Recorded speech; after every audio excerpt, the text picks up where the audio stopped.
Julie. Julie qui est en CFA aujourd'hui, direction Amiens, au lycée Édouard Branly. Bonjour Julie.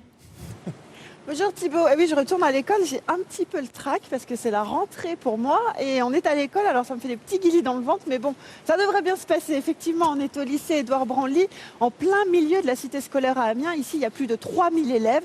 Dans ce lycée, on propose 8 BTS et aujourd'hui, on va vous en montrer 2. Il s'agit de l'enveloppe du bâtiment et de la construction métallique.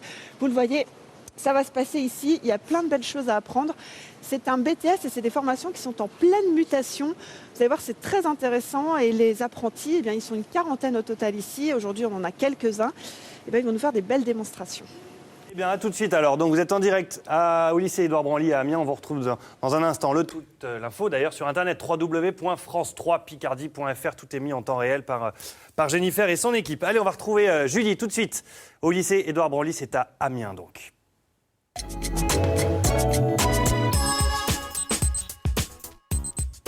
Boulevard de Saint-Quentin, donc dans le cœur de la cité scolaire. Julie, un petit retour en enfance, ça fait du bien, non ? Oui, ça va. Et puis je trouve que vous vous portez bien, vous Thibaut. Donc je suppose que vous devez râler souvent. Voilà. On s'en fiche, voilà. Allez.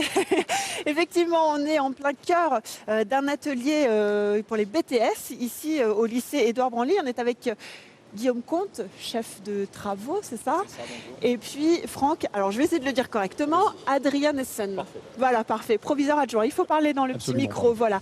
Alors il faut bien expliquer qu'on est au cœur de la cité scolaire d'Amiens, mais vous êtes un lycée bien spécifique avec des formations bien spécifiques. Expliquez-nous un petit peu comment ça fonctionne ici. Absolument. Nous sommes implantés au sein de la cité scolaire. Ici, nous sommes au lycée Édouard Branly, donc labellisé lycée des métiers et du design et des technologies.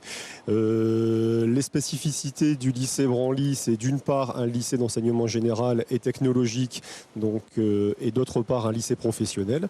Au niveau du lycée général et technologique, donc, nous présentons 5 secondes générales avec une seconde qui a une spécificité particulière qui est la seconde art appliqué. Cette seconde permet ensuite d'intégrer un parcours sur la voie technologique avec une première STD2A, donc sciences des technologies, du design et des arts appliqués. Et STI2D, je fais l'effort pour développer. Donc sciences et technologies, de l'industrie et du développement durable.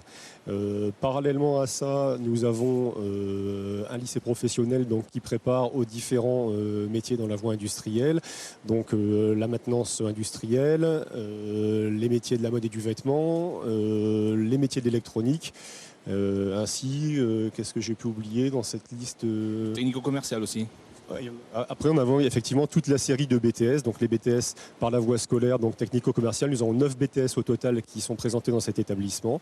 Sur ces 9 BTS, il y a un nouveau BTS qui ouvre à la rentrée, qui est le BTS design de produits. Et nous avons aussi 2 BTS qui se font par la voie de l'apprentissage, apprentissage public, qui sont le BTS enveloppe du bâtiment et le BTS construction métallique. C'est les 2 BTS qu'on va présenter aujourd'hui. C'est pourquoi vous êtes là aujourd'hui. Voilà, alors dans ces BTS, il y a des apprentis, forcément. Guillaume, ça marche par un partenariat avec les entreprises. Expliquez-nous comment. L'apprentissage sans les entreprises, ça ne peut pas exister. Donc forcément, s'il n'y a pas d'entreprise, il n'y a pas d'apprentissage. Donc la condition d'accès dans ces 2 formations-là, c'est que les futurs apprentis trouvent un contrat d'apprentissage.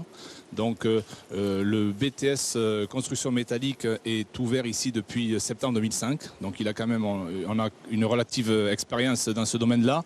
Et puis depuis septembre 2011, nous avons ouvert le BTS enveloppe du bâtiment grâce à la Fédération française du bâtiment qui nous a bien soutenus. Et puis, vous parlez de partenariat. Nous allons concrétiser aujourd'hui avec la société SMAC, qui est l'entreprise leader en France dans l'enveloppe du bâtiment.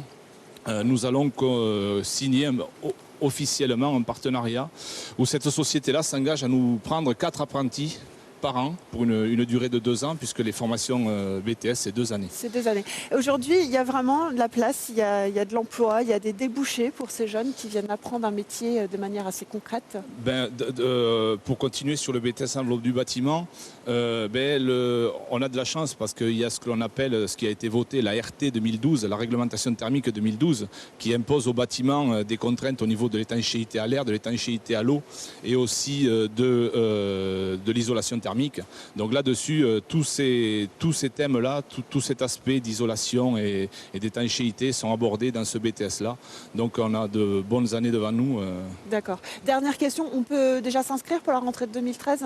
Ah oui, alors inscrire, oui, se préinscrire. Se préinscrire, Parce que voilà. la condition pour être inscrit, c'est d'avoir signé un contrat d'apprentissage. D'accord. Néanmoins, si des téléspectateurs souhaitent se préinscrire, il suffit qu'ils se rendent sur le site de notre lycée, Site du lycée. www.lycée-branly.fr. Dans la rubrique formation par apprentissage, ils peuvent aisément télécharger les dossiers de préinscription. Vous avez fait une formation de présentateur, non, télé là? Ah oui, oui. Ouais. Merci Guillaume, merci Franck. Je vous en On va prie. se retrouver dans quelques instants. Thibaut, et ben justement, on va aller voir ces apprentis du BTS enveloppe du bâtiment. Aïe, aïe, aïe. Bon, bah à tout de suite, Julie. Merci beaucoup. On a hâte de poursuivre cette visite au lycée donc Branly à l'occasion.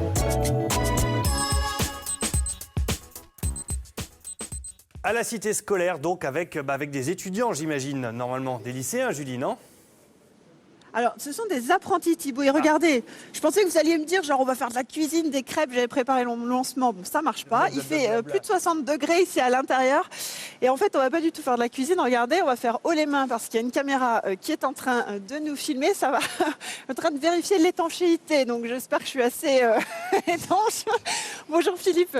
Oui, bonjour. Ce sont vos apprentis qui sont en train de tester une caméra thermique, c'est ça? Oui, tout à Donc, fait. vous avez installé tout un système. Ici, on est dans le BTS enveloppe du bâtiment.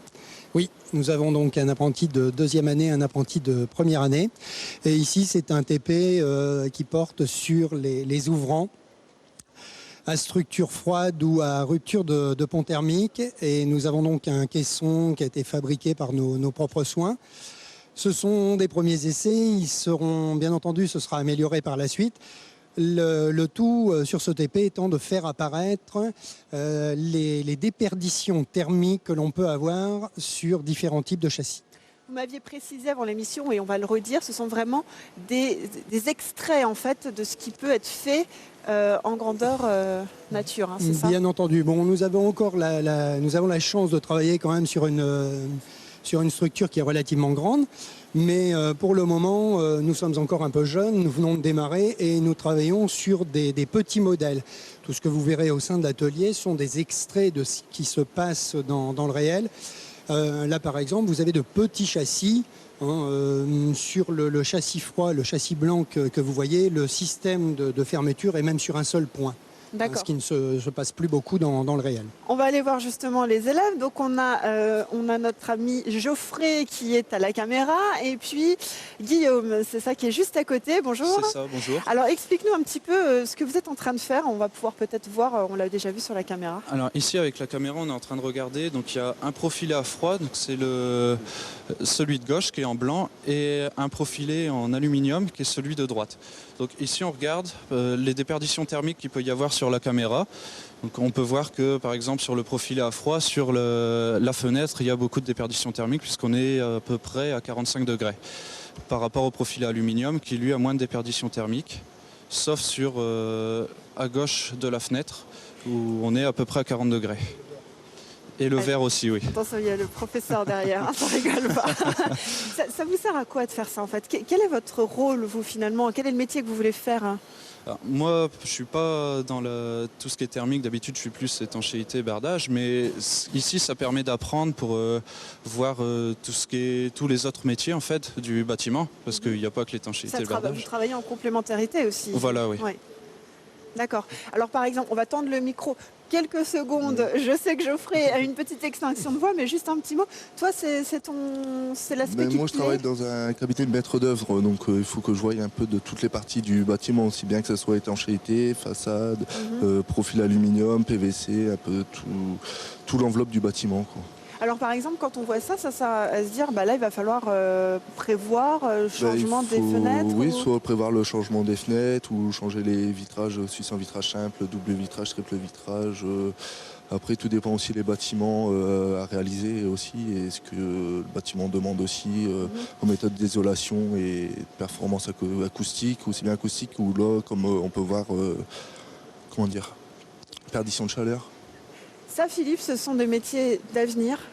C'est Pour en moi- mutation en permanence. Si on l'a créé à Amiens récemment, c'est que oui, on y croit beaucoup. On sait que la RT 2012 maintenant est une réglementation à suivre. Il va falloir isoler tous ces logements, qu'ils soient collectifs, des bâtiments, les refaire ou travailler sous de nouvelles formes. Et donc, oui, je pense que ces jeunes ont énormément d'avenir. On ne fabriquera plus des bâtiments, des pots de bâtiments, puisque nous, en tant que BTS enveloppe de bâtiment, on s'applique sur n'importe quelle structure, une structure béton, acier, bois, et on vient lui coller une peau. On doit faire attention au thermique, on doit faire attention à l'acoustique et on doit surtout aussi faire attention à la lumière naturelle maintenant que l'on fait rentrer dans les bâtiments, de façon à consommer le moins possible. Ça, demain, je pense que c'est un atout majeur.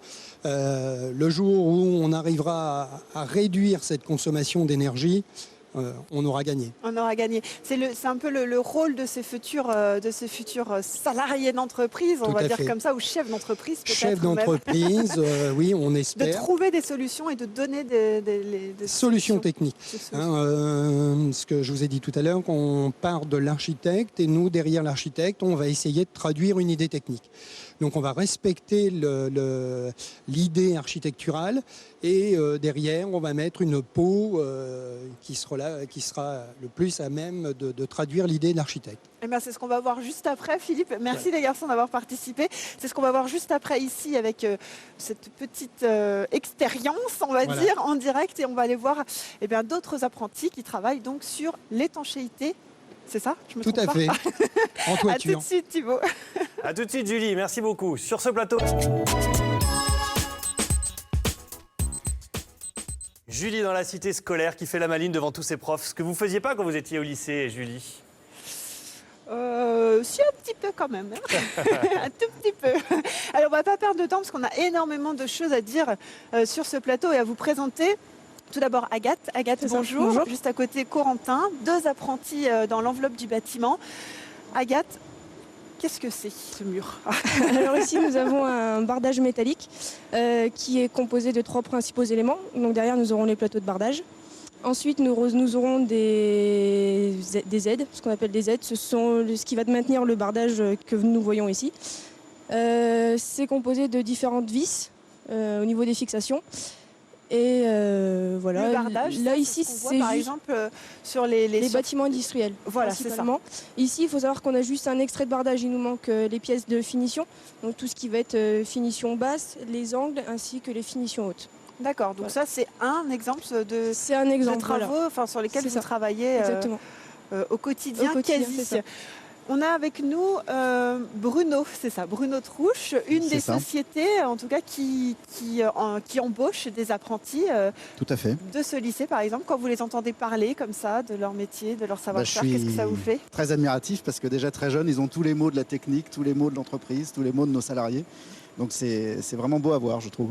C'est intéressant pour vous d'avoir des apprentis dans Oui, votre entreprise? c'est le meilleur mode de recrutement possible. Parce qu'en fait, ils ont une formation à la fois théorique qu'ils apprennent ici au lycée et pratique dans l'entreprise avec un maître d'apprentissage qui les suit personnellement, qui les aide, qui répond à toutes leurs questions. Donc c'est un mode à la fois de recrutement et de formation qui est tout à fait adapté à nos besoins. Aujourd'hui, vous m'avez dit que vous aviez une quarantaine, c'est ça, d'apprentis? C'est ça, à peu près une quarantaine, oui. d'apprentis. Est-ce que vous avez du mal à en trouver ou est-ce que les jeunes sont sur le Non, marché quand même? on a des demandes. On a aussi beaucoup de gens qui viennent, qui font des stages chez nous pour découvrir le métier, puis qui ensuite veulent faire un contrat d'apprentissage. Donc on les prend aussi sur ce plan-là.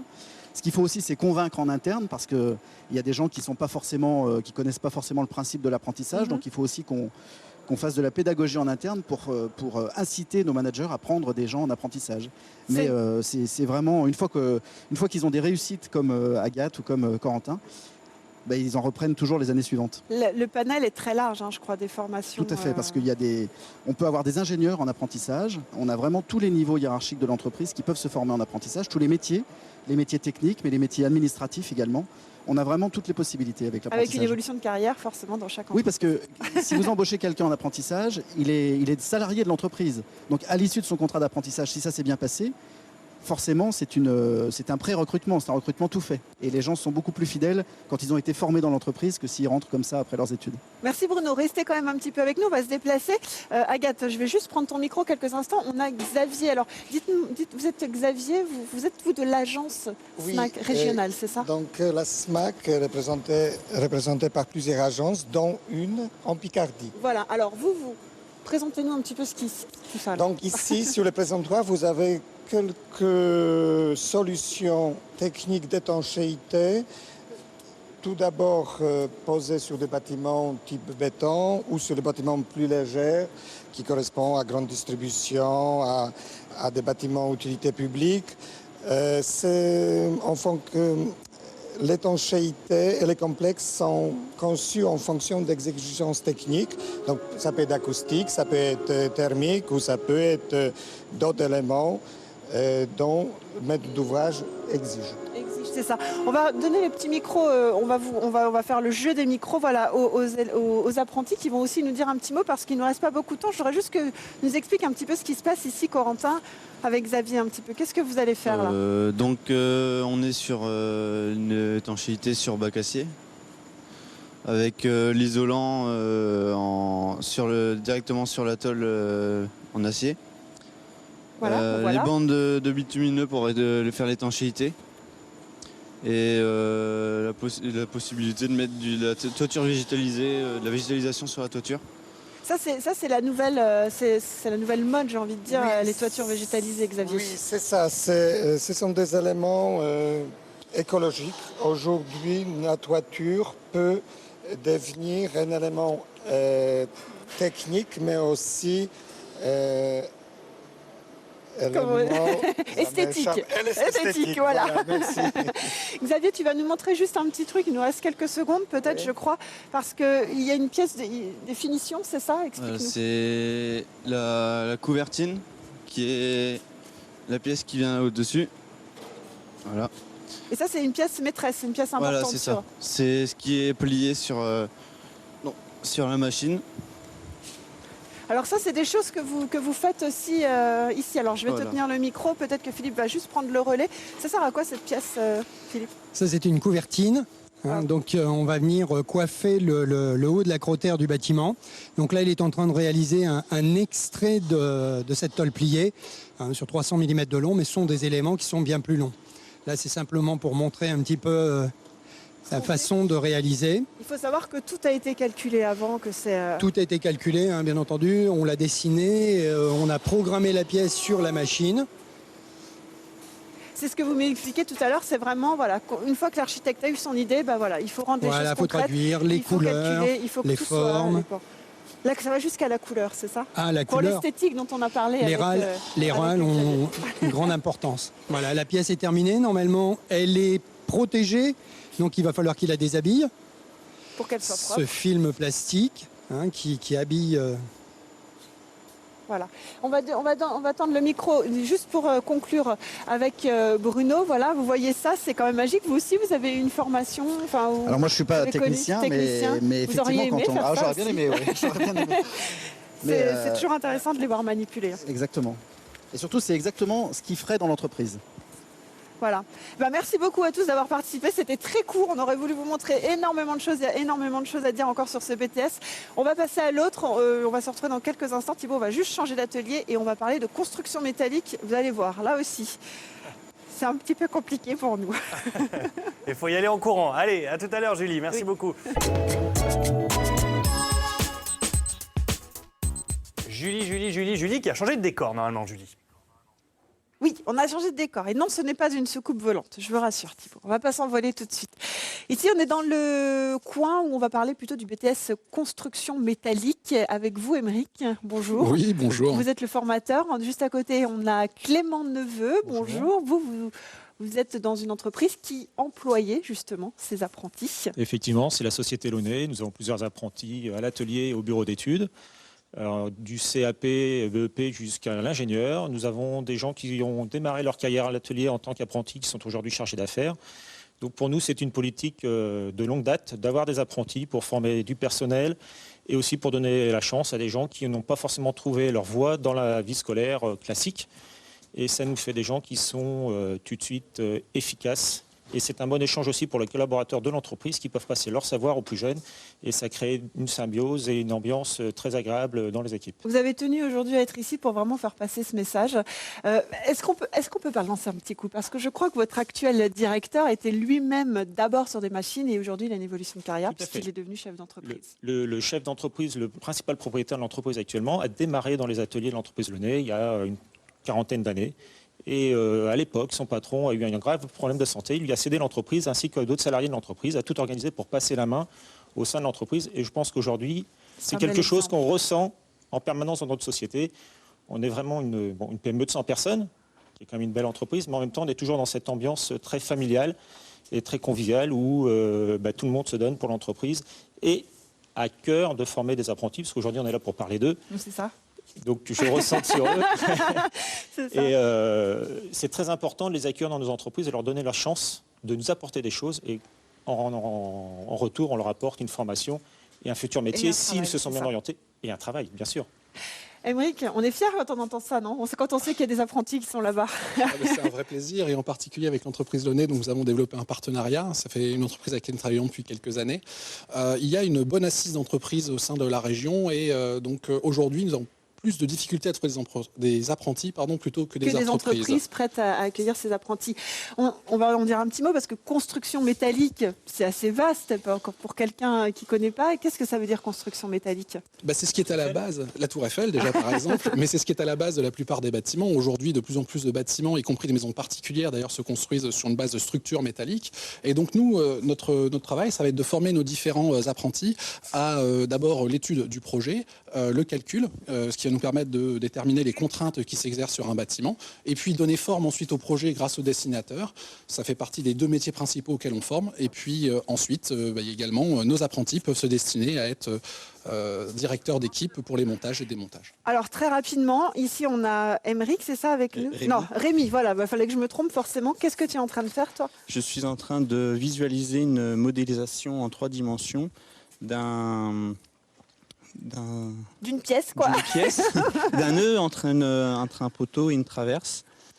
On peut apercevoir quelques contreventements, poteaux, traverses, et la pièce a été réalisée à partir de calculs qu'a fait Aymeric, qui va nous permettre de déterminer les épaisseurs, les dimensions des minimums des matériaux à utiliser. Voilà. Alors très rapidement, il nous reste 20 secondes. Ici, on calcule, on n'aura pas le temps, mais ici, Aymeric, on calcule. Vous m'avez dit, aidez-moi. Les différentes contraintes, voilà, c'est ça, c'est un autre métier. Et juste derrière, on avait Clément qui nous avait préparé toute la structure à découvrir, puisqu'après, comme on le dit, les architectes donnent leur avis, mais après, il faut s'assurer des calculs et il faut s'assurer que ça sera possible de le faire en vrai. Tout à fait. Ça. Le dessinateur-projeteur étant un petit peu l'artiste de la bande, celui qui va donner corps au projet. Merci beaucoup à tous. C'est très court. On est très frustrés, Thibaut, de ne pas avoir pu vous montrer et faire parler tout le monde. Voilà. On boude un petit peu. On se retrouve pour le mot de la fin. C'est pas de ma faute. Bouder, Julie. Tant pis, je peux rien y faire là. Pour le coup. Bien, au revoir. On la retrouve maintenant, Julie. Au revoir, Julie. À demain. Merci beaucoup. J'ai couru trop vite, Thibaut. Oui, à demain. Voilà. Allez, je voulais vous faire une démonstration, mais c'est raté. Tant pis, c'est pas grave. On se retrouve demain à Nogent-sur-Oise dans un autre lycée, le lycée Marie Curie. Et là, on va vous parler de la formation à la forge et à la fonderie. C'est encore toute une histoire. À demain. À demain. Merci.